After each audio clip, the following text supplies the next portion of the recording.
Mathematical logic and mathematical proofs is a fascinating subject. The study of logic in general is a fascinating subject that dates back many thousands of years ago. Not many, couple thousand years ago, maybe more.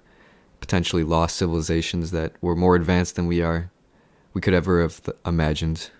Some of the work of Graham Hancock and Randall Carlson. But no, the systematic approach and the formal techniques of mathematical logic were actually developed in the 1850s or the mid 1800s. And they were, much of the accolades and recognition goes to these four gentlemen: George Boole, Gottlieb Frege, Bertrand Russell, and Giuseppe Peano. And I do want to emphasize that anybody that works in academia or on the frontiers of knowledge acquisition knows that there are many, many people that make small contributions that don't get any of the recognition perhaps they deserve. And I wish we could do something about that. But there are many people that make small contributions that these men utilize to make and form theoretical frameworks. I want to point out this awesome YouTube channel called Life in the 1800s, where he puts together, or she puts together, some clips of people that lived in the 1800s, where they're either interviewed in the early 1900s, or there is just video of them and how they thought, how they behaved, and how they communicated, and their perspective, and what they look like, and the culture. It's really, really cool and fascinating YouTube channel you guys should check out. I especially like this 1892 founder of General Electric interview because the audio is great, his perspective and communication is great, and it's just fascinating to see how people lived, a couple hundred years ago. But back to logic. So what is logic? Logic is a systematic way of finding the truth. Now, you can apply the system incorrectly and get falsehoods. It just depends on your ability to make a persuasive argument and stick to the confines of logic. For example, logic in different contexts may use different methods, but it's still logic nonetheless. For example, in science, we use a form of logic where we form a hypothesis.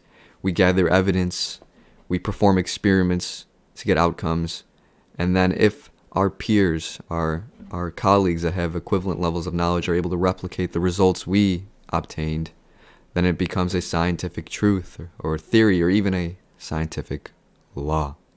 But in the context of the English language or mathematical logic, the system is a little bit different in that we just use symbols and notation to form a logical argument.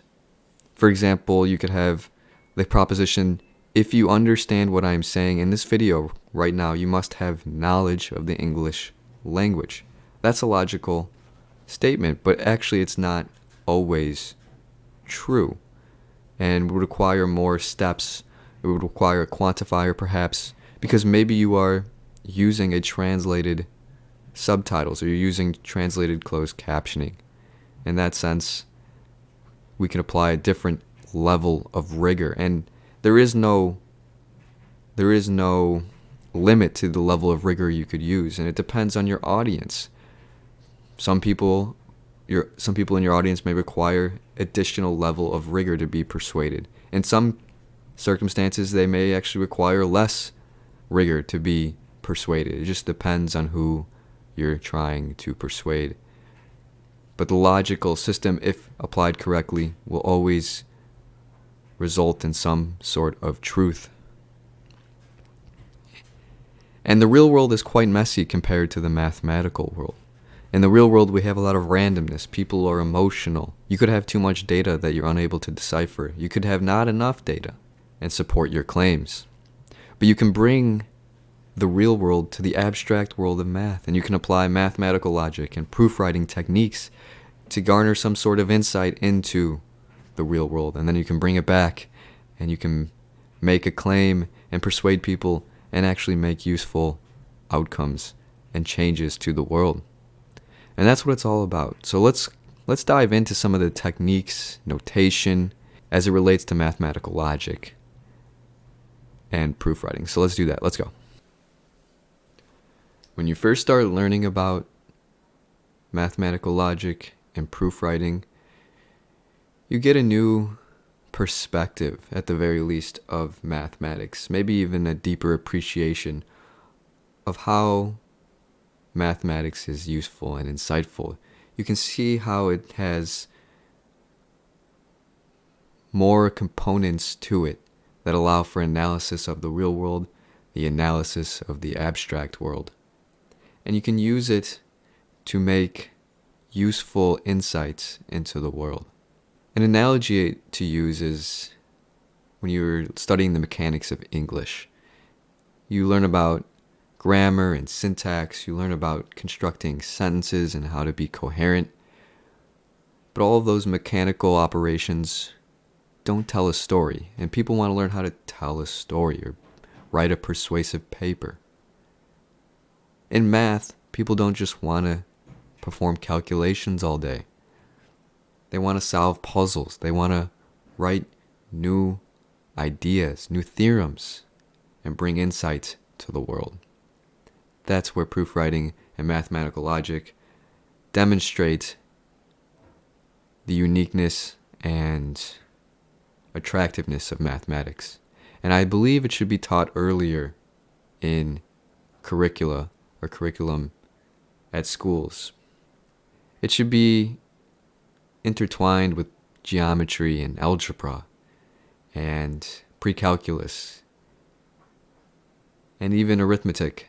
I think logic, and we do teach logic to an extent in the various different disciplines, but I think we should really have a course dedicated to mathematical logic and proofwriting very early on in our education and our educational systems. And I don't know if maybe that is the case in other places in the world, but it is certainly not the case in the United States. And perhaps that is because proofwriting can be difficult and it can be dull at times, making it even more challenging for students that don't want to learn math to actually learn it. But nonetheless, I'm torn, but I still think that proofwriting and mathematical logic should be taught earlier on. But with that, let's move on to some definitions and some notation. And in the words of Richard Courant, in mathematics, a law or theorem is proved only if it can be shown to be a necessary logical consequence of certain assumptions that are accepted as valid. And these assumptions are called, and I'm working on my handwriting, by the way, so you guys can read better. These assumptions are called axioms. And axioms, by definition, are true. They are assumptions made at the beginning of every system you work with in mathematics. We can't define all terms, or else we would have a circular set of definitions. Neither can we prove all statements from previous ones. There must be an initial set of assumptions, or axioms, or what we call postulates, that are assumed to be true. From there, we can get new concepts and new ideas and create new theorems. This brings us to the next component of mathematical logic and proofwriting, and they are called propositions.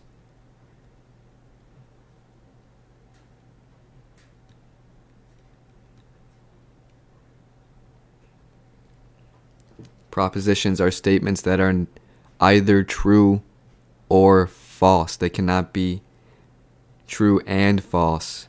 If they are true and false, they are not a proposition, because that is a paradox. Also, propositions cannot require additional information. We must have all the information we need to document a proposition.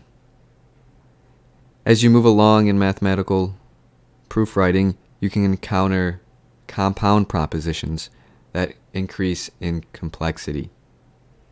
And once you encounter these, you will require truth tables. And I have a truth table here of logical conjunctions. And we can look at the symbols here a little bit, and I do want to briefly explain those before we get to notation. So P is a proposition. Q is a proposition. It could be any proposition. This caret here indicates and. And a great way to remember it is it looks almost like an A, which is the beginning of and. So P and Q. The proposition P and Q is true.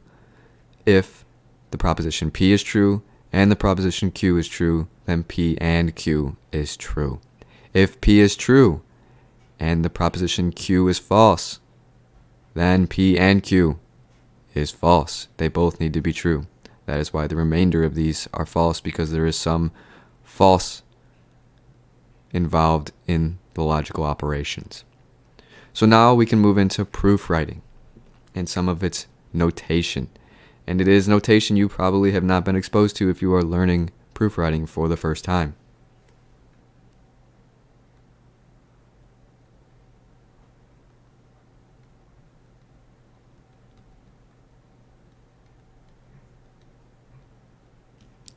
And quantifiers look like this. For example, you have this backwards E. And you could have like an X here. And this means, this is called, first it is called an existential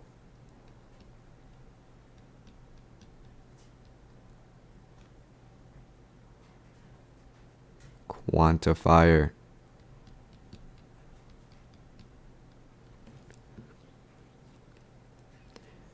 And in English, this existential quantifier is the same thing as saying there exists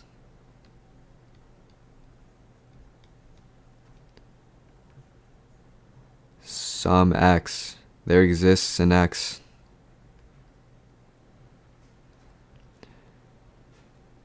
And we can even add another version of this existential quantifier by adding an exclamation point. This, in English, means there is exactly one X.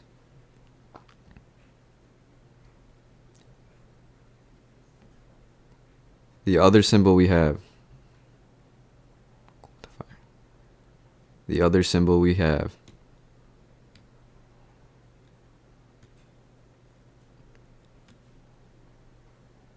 Let's do this in a different color. I use green and red because it's December and Christmas time.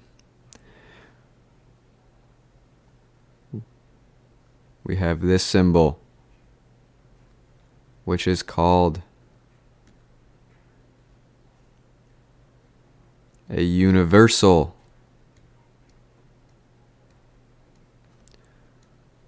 quantifier.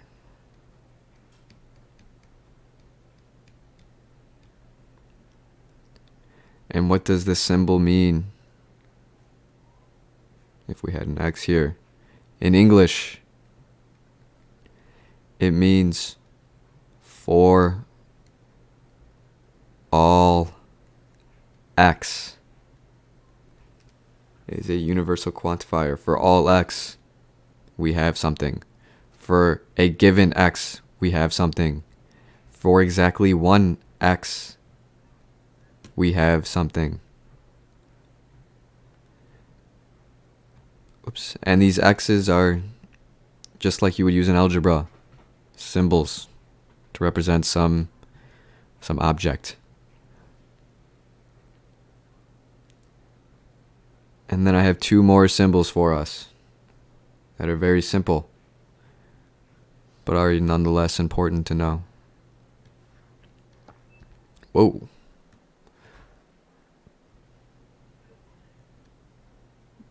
This symbol, which I don't know what it's called. It's called a negative symbol, equals not in English. And then this when it much a lot better. And this in proofwriting specifically, because this has other interpretations, also means not. And so these are the necessary symbols you need to recognize. Actually, there is one more set of symbols we need to know. This caret, as I have already said previously, means and. And to remember it almost looks like an A, it's just missing the bar, and A is at the beginning of and. The reverse of this caret, a reverse caret, equals or. And I almost forgot the most important symbols, probably in proofwriting, and that is the arrows. So we have this double arrow. And what does this mean in English? It means, well, let's add some some letters here. So A, B. And this means in English, if A, then B. And more specifically, if A is true, then B is true. And then the other arrow we have is a double-sided arrow, or a right-left arrow.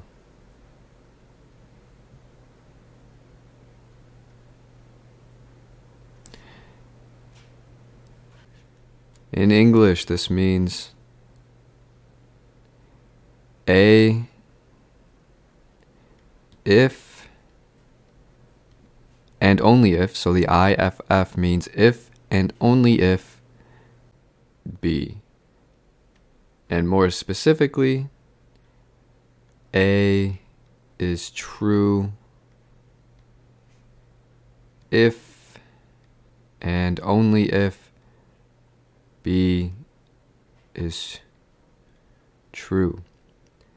You might be asking, well, what's the difference? This is an equivalence statement. This is an implied statement. So A could be false and B still be true. A could be either true or false, and this is still valid. Whereas this, A has to be true and B has to be true. And so that is the notation we need to move on to the next section. Gosh darn it. To the next section, which is tautology. And tautology tells us whether we are logical or not, whether our statement is in fact logical. And as you can see, there is a long list of tautologies that you can master if you wanted to. And it's interesting that there's a website that has my last name, piazza.com, that has this list. I thought that was fascinating. And it's not my website. I did not set it up. I don't know who did. Okay, but we have these tautologies. And so we can reference these when doing proofwriting to see if we are logically coherent. And so one of our examples will be,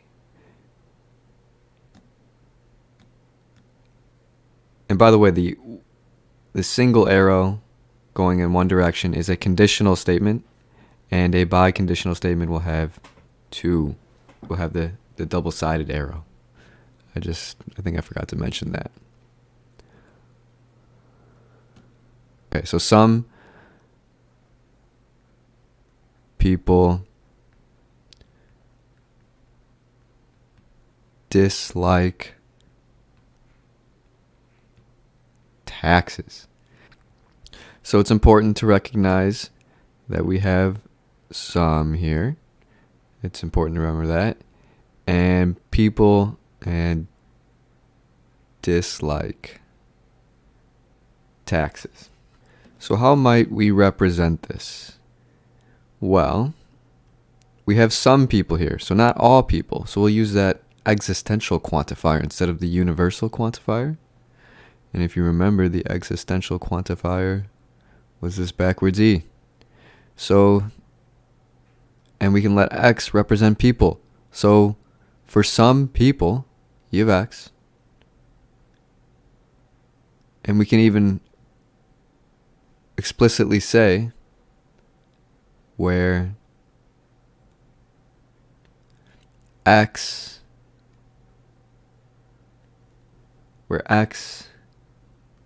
is a person,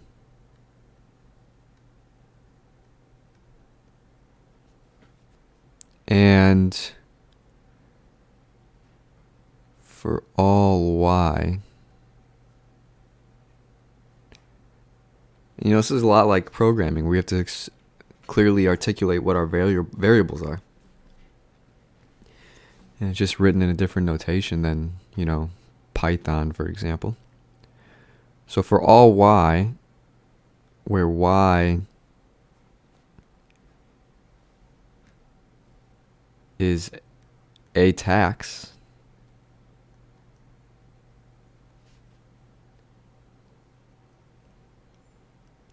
we can use our conditional statement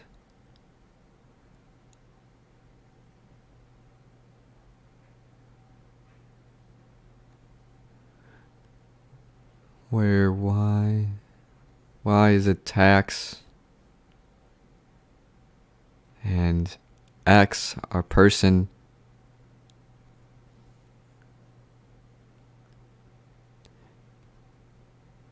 dislikes Y.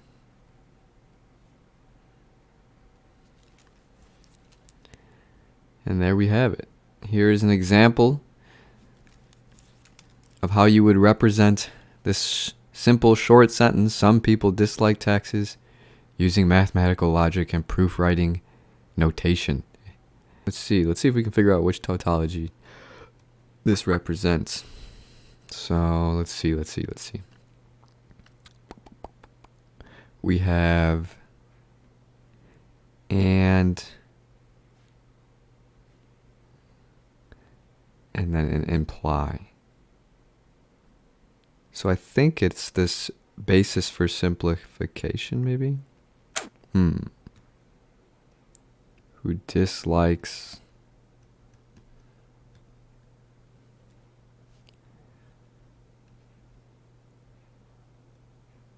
taxes, and Q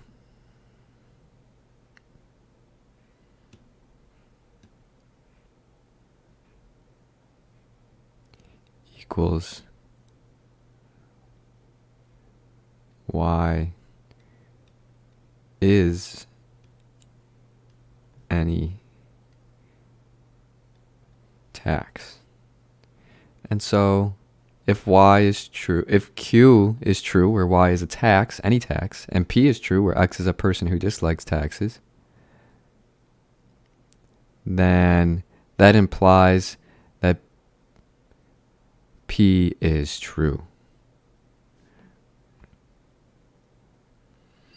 P and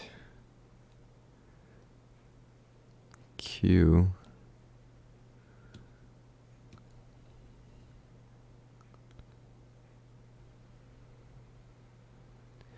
implies P.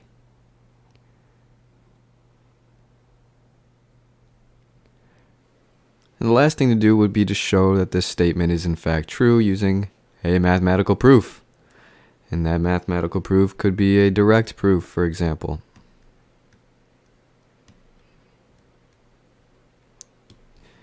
And the direct proof deals with implies. So if P implied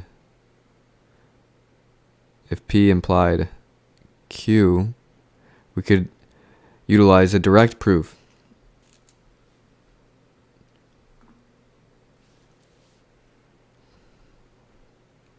To show that P being true and Q being false is impossible. This would be one way to prove that your statement is in fact true, using mathematical logic. You could also do it for an arbitrary x. Show that the statement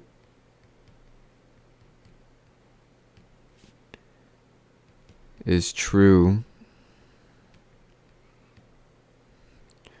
for an arbitrary input, arbitrary x. This would also show that your statement is true. We could deploy an exhaustive proof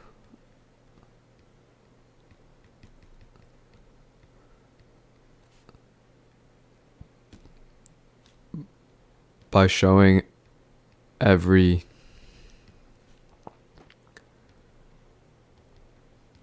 possible case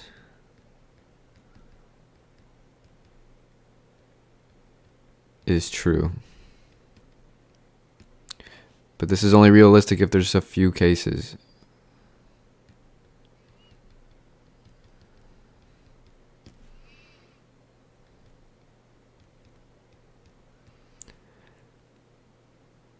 And you could rely on the tautologies of proof by contrapositive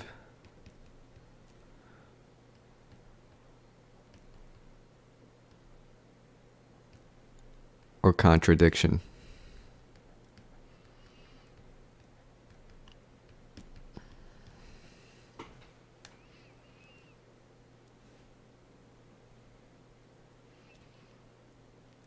And the last one is